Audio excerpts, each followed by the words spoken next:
સારા ભાવ માટે જાણીતા જામનગરના હાપા માર્કેટિંગ યાર્ડમાં દરરોજની માફક આજે પણ ખેડૂતોએ પોતાની ખેત પેદાશો વેચવા માટે લાંબી લાઈનો લગાવી હતી, જેને લઈને આજે 1019 ખેડૂતો જણસો વેચવા માટે આવ્યા હતા. આથી 36,366 મણ ખેત પેદાશોની આવક નોંધાઈ હતી. અને તેમાં સૌથી ચર્ચામાં રહેલા જીરુના ભાવની વાત કરીએ તો આજે જીરુના ભાવ 3,400 રૂપિયાથી 5,950 રૂપિયા જેવા મળ્યા હતા. સાથે 121 ખેડૂતો આજે જીરું વેચવા માટે આવ્યા હતા. આથી 2610 મણ જેવો જીરુની આવક નોંધાઈ હતી. અને અજમો જે જામનગર પંથકનો સૌથી પ્રખ્યાત છે, એટલે કે ગુજરાતભરમાં જામનગર પંથકનો અજમો ખૂબ પ્રખ્યાત છે અને અજમોના અન્ય યાર્ડની સરખામણીએ ભાવ પણ સારા મળે છે.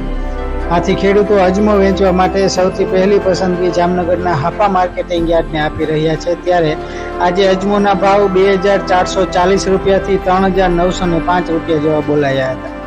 સાથે 81 ખેડૂતો અજમો વેચવા માટે આવતા યાર્ડમાં 3,473 મણ અજમોની આવક નોંધાઈ હતી.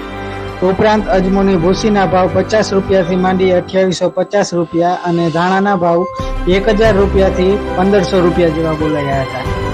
વાત કરીએ ઘઉંની તો 396 રૂપિયાથી 516 રૂપિયા જેવા ઘઉંના ભાવ મળ્યા હતા. અને જામનગર યાર્ડમાં આજે 3,500 મણ ઘઉં ઠલવાયા હતા. તે જ રીતે મગના ભાવ 1,200 રૂપિયાથી 1,890 રૂપિયા અને અડદના ભાવ 1,600 રૂપિયાથી 1,740 રૂપિયા જેવા બોલાયા હતા.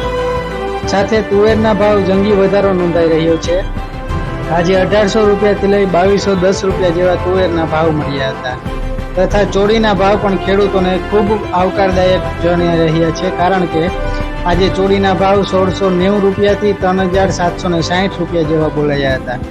આમ 3,000 થી લઈ અને 4,000 રૂપિયા જેવા ચોળીના ભાવ મળતા ખેડૂતોમાં ખુશીનો માહોલ જોવા મળ્યો હતો. અને આજે યાર્ડમાં 516 મણ ચોળી ઠલવાઈ હતી. વાત કરીએ વાલની તો 1,200 રૂપિયાથી 1,705 રૂપિયા જેવા વાલના ભાવ મળ્યા હતા. અને મેથીના ભાવ 1,110 રૂપિયાથી માંડી 1,340 રૂપિયા જેવા બોલાયા હતા. તે જ રીતે ચણાના ભાવમાં થોડો ઘણો વધારો નોંધાયો છે. આજે 1,200 રૂપિયાથી લઈ 1,335 રૂપિયા જેવા ચણાના ભાવ રહ્યા હતા. તે જ રીતે મગફળીના ભાવ, જે મગફળી ઝીણી 900 રૂપિયાથી લઈ 1,200 રૂપિયા અને મગફળી જાડી 1,000 રૂપિયાથી લઈ 1,345 રૂપિયાના ભાવે વેચાઈ હતી.